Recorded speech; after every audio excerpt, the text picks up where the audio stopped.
A evolução dos materiais de construção.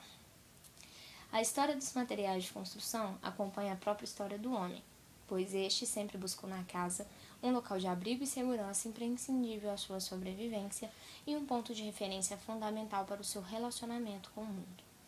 A importância dos materiais na história do homem é tal que, nos primórdios, ela foi dividida conforme a predominância do uso de um ou de outro. Idade da pedra, idade do bronze, ou por seus melhoramentos, idade da pedra lascada e da pedra polida. Nas civilizações primitivas, o homem empregava os materiais assim como os encontrava na natureza, não os trabalhava.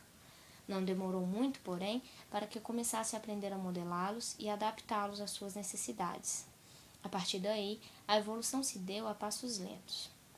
Até a época dos grandes descobrimentos, a técnica se resumia em modelar os materiais encontrados de forma bruta na natureza.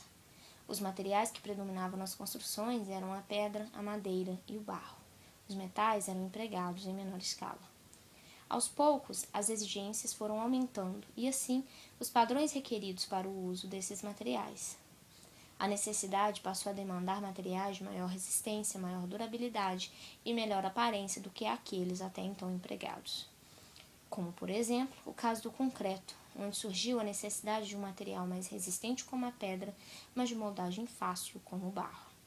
Depois surgiu a necessidade de estruturas capazes de vencer grandes vãos, desenvolvendo o concreto ferro, hoje concreto armado, incentivando pesquisas sobre o aço.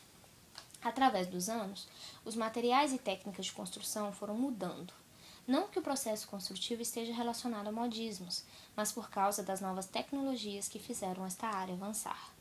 Enquanto surgiram produtos e processos novos e inovadores, outros se tornaram obsoletos e arcaicos, assim como as necessidades do homem. Os materiais de construção não mais se limitam a pedras e tijolos.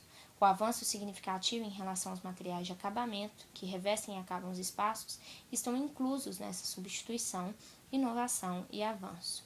Não mais se limitam a argamassados, cimentados, cerâmicas, pedras e madeiras. Para profissionais e estudantes da área de construção civil, o conhecimento dos materiais e suas propriedades são imprescindíveis para a orientação da escolha entre eles. O mau uso ou a falta de conhecimento podem prejudicar a durabilidade e funcionalidade dos espaços que compõem, chegando ao extremo de causar patologias incuráveis, se não pela remoção deste material. Com o intuito de evitar e eliminar qualquer imprevisto ou desentendimentos, foi criada a normalização dos materiais. Essa normalização funciona com padrões mínimos de qualidade. Elabora-se normas com o objetivo de regulamentar a qualidade, a produção e o emprego dos diversos materiais que são utilizados na construção civil. Essa regularização é feita pela Associação Brasileira de Normas Técnicas, a ABNT, juntamente com a Associação Brasileira da Indústria de Materiais de Construção, a Abramat. Este trabalho é voltado para o desenvolvimento das argamassas como material de construção.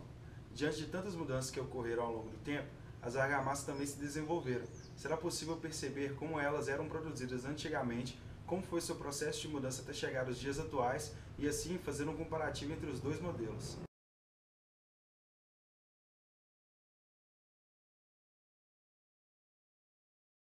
As argamassas são definidas como sendo uma mistura de aglomerantes, agregados e ou aditivos com água, possuindo capacidade de endurecimento e aderência.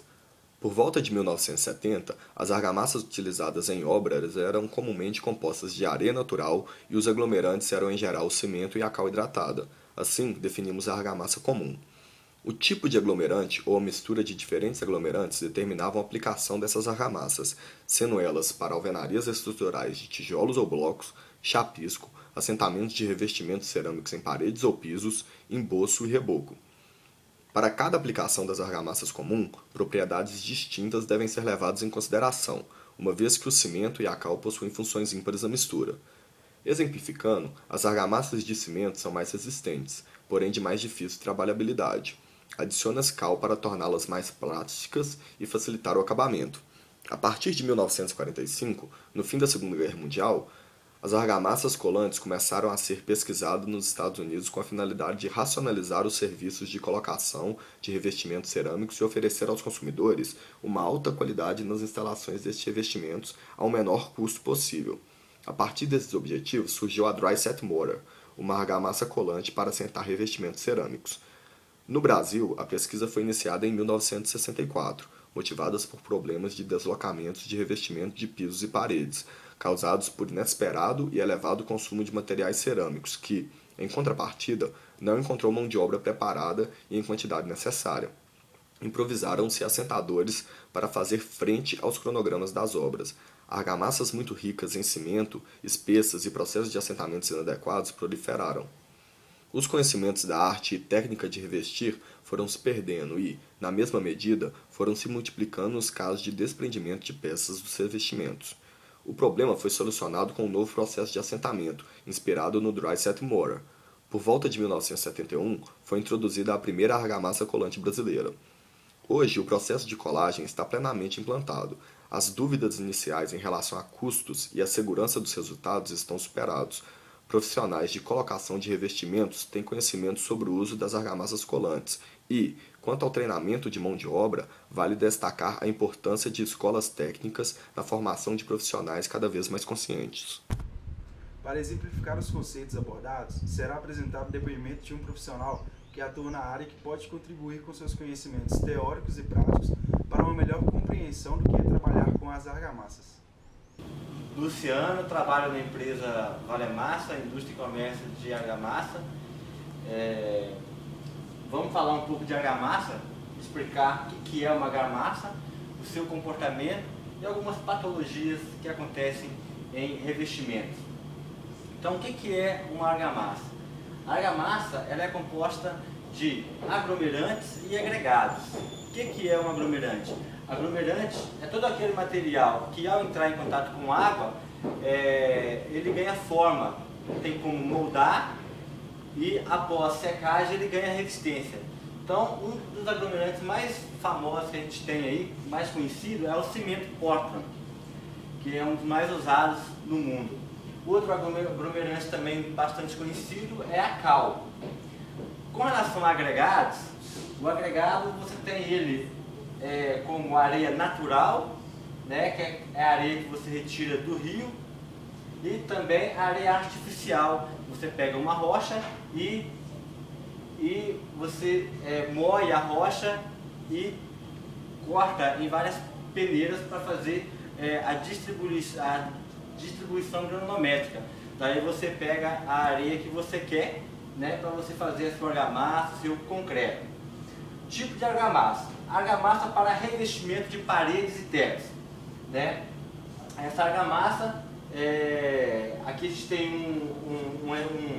um esquema. A gente tem a alvenaria, uma argamassa para assentar essa alvenaria, chama junta de assentamento.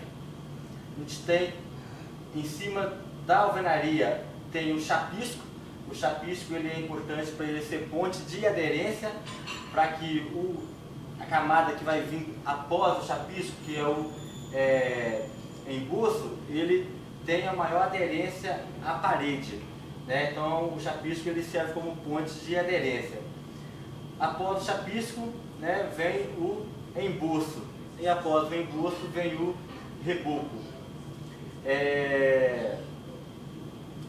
No caso de embuço e reboco, no passado, né, usava-se, primeiramente, fazia-se o embuço, que era com uma areia mais grossa.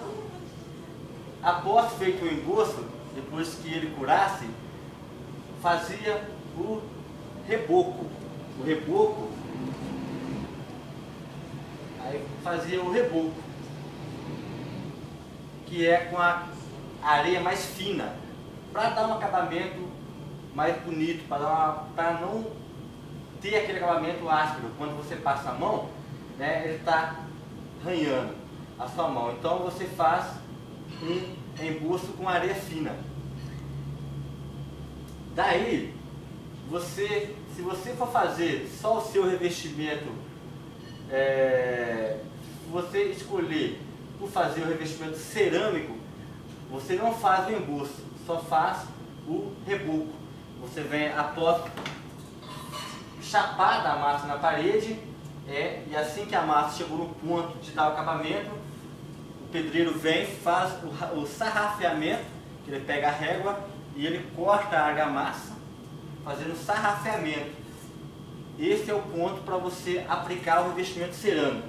Caso você não queira aplicar o revestimento cerâmico, queira fazer uma pintura, em cima do emboço você passa uma argamassa com areia fina e faz o acabamento com a desempenadeira, que aí vai te dar um revestimento mais bonito, mais estético.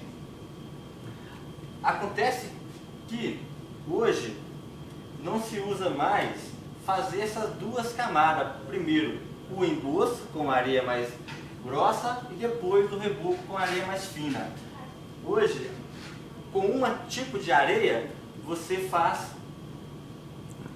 tanto o emboço quanto o reboco, que é a argamassa mista, que é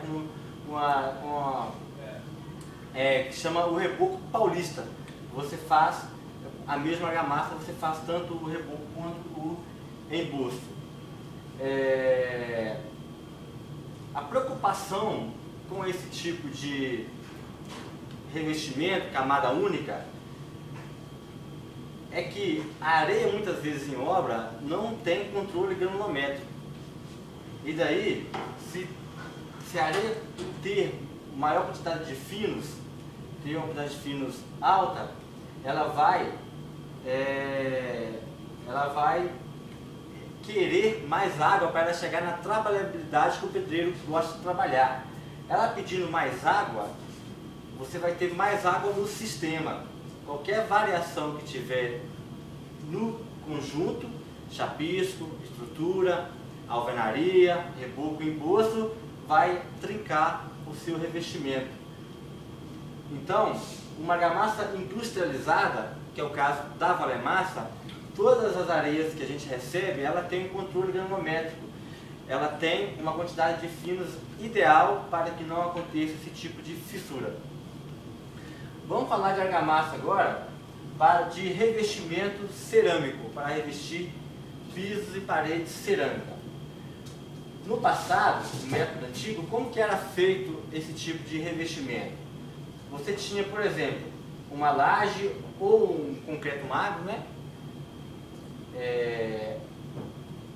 Em cima do concreto magro vem o contrapiso, que é a etapa que vai preparar, a etapa que você prepara para receber a sua argamassa colante e a sua peça cerâmica. Então, esse contrapiso, ao mesmo tempo que você fazia o contrapiso, você vinha fazendo também o seu revestimento cerâmico. Como que era isso?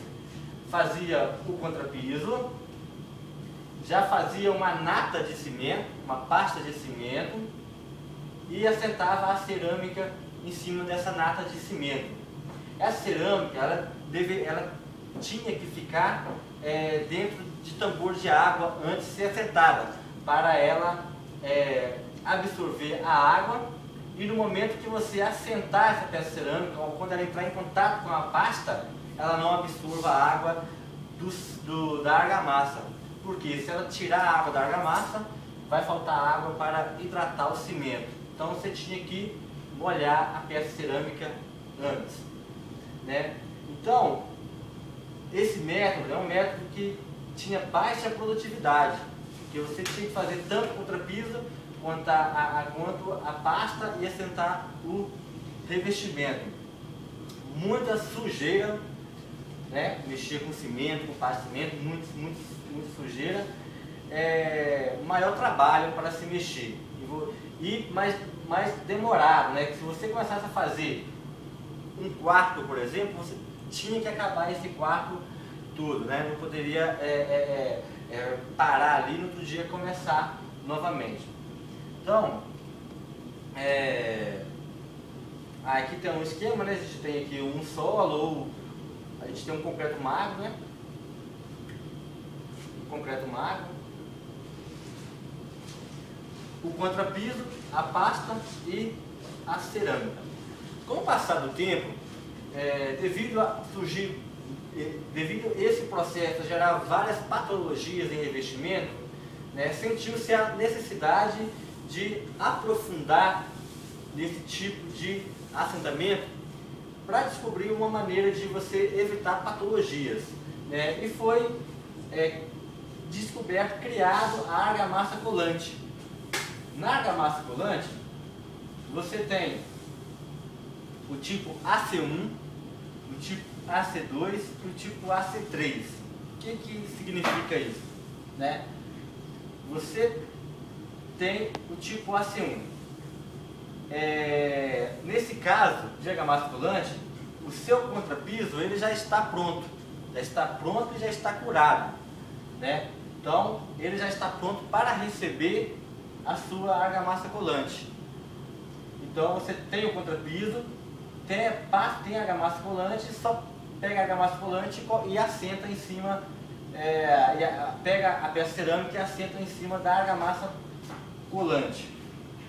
Nesse método, você não precisa de deixar a peça cerâmica dentro da água, porque a argamassa colante ela já tem um produto químico que evita que a água saia da argamassa, né? Um produto que retém a água dentro da argamassa. Com isso, uma argamassa colante ela tem maior produtividade, tem menor sujeira. Você só trabalha com argamassa colante, não trabalha com contrapiso e argamassa colante, e tem menor trabalho e um maior rendimento, né? Que é a produtividade. O que significa argamassa AC1, AC2 e AC3? No mercado, nós temos peças cerâmicas com vários tipos de absorção. Por exemplo, temos azulejos que ele tem absorção por volta de 10 a 15%. Essa peça, quando você assentar ela, quando ela entrar em contato com a argamassa colante, a peça ela tem capacidade de puxar o cimento e a água para dentro dela.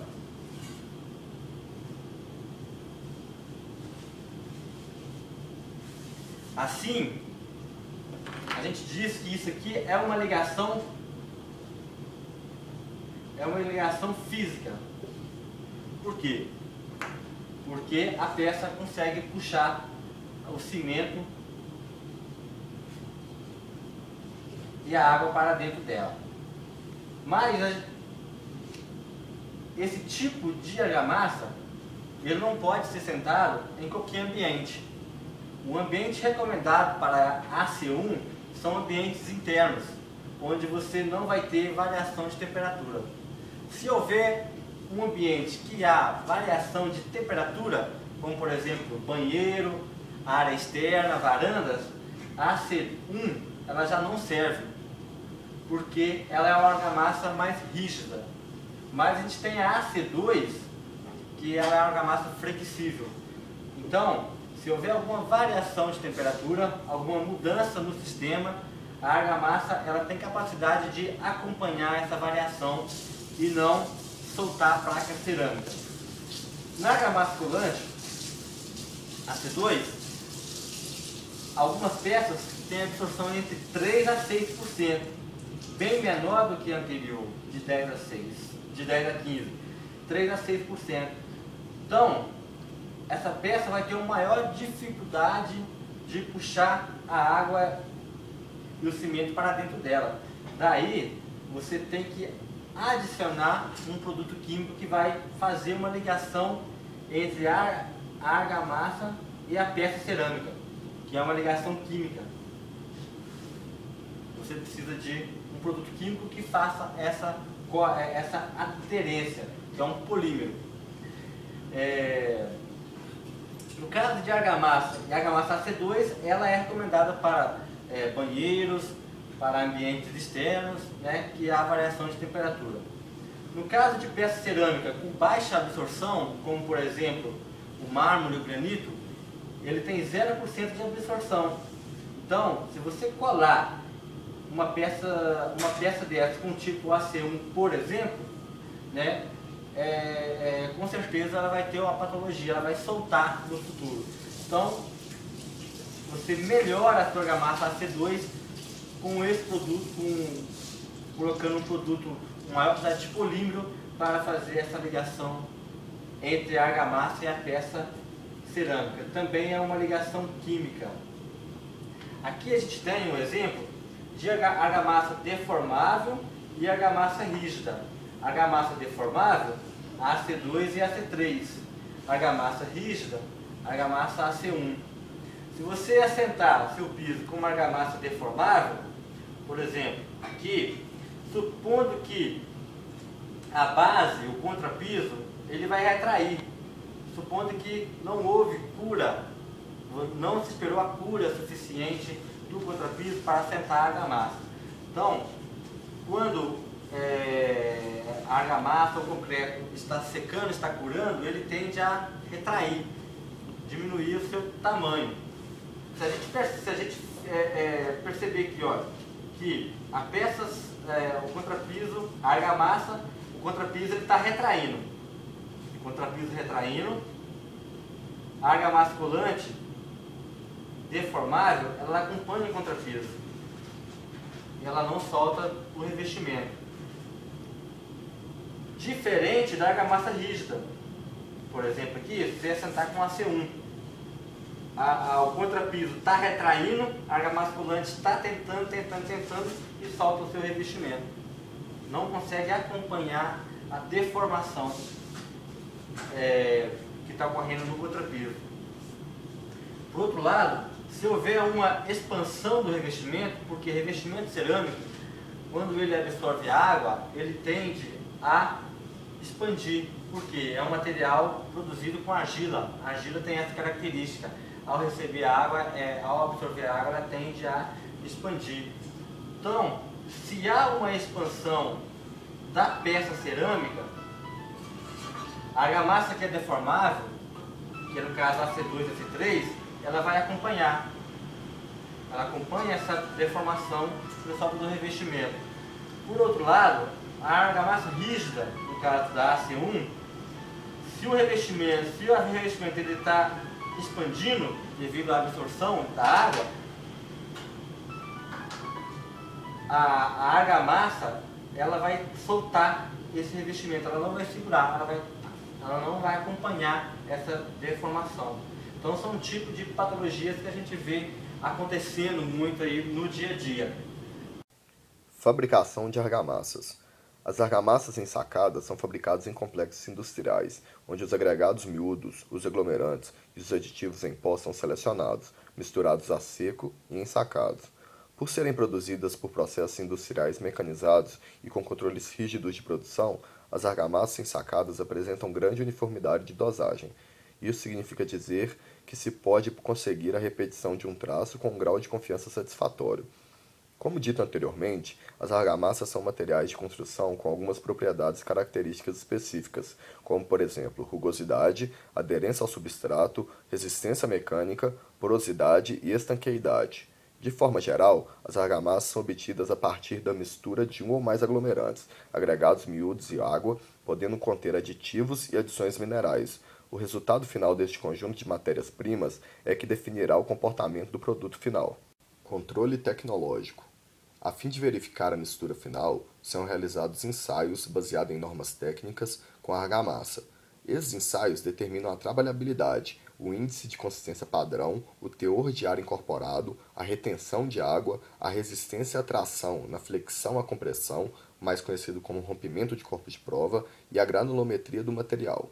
Vale ressaltar que o ensaio descrito é realizado em argamassas básicas. Para argamassas colantes é realizada a caracterização. Nesse ensaio, verifica-se a trabalhabilidade, o tempo em aberto em um substrato que se assemelha ao campo de aplicação e o estado de umectação do revestimento cerâmico, o deslizamento da massa, a resistência de aderência à tração, mais conhecido como ensaio de arrancamento, e a granulometria.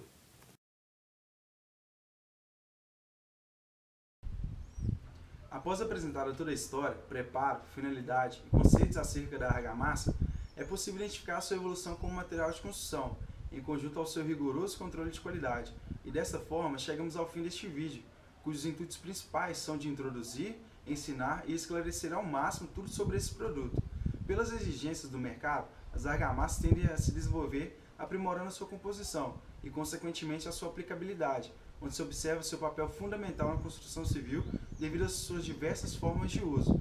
Já em respeito ao seu processo produtivo, desde a fabricação até a sua comercialização, é preciso que a argamassa esteja sempre de acordo com as normas técnicas, de modo a não haver eventuais danos ao produto ou à sua eficácia.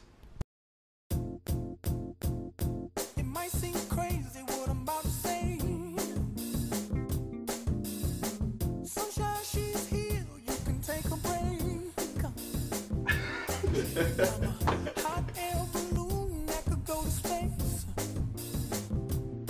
with the air, like I don't care, baby, by the way.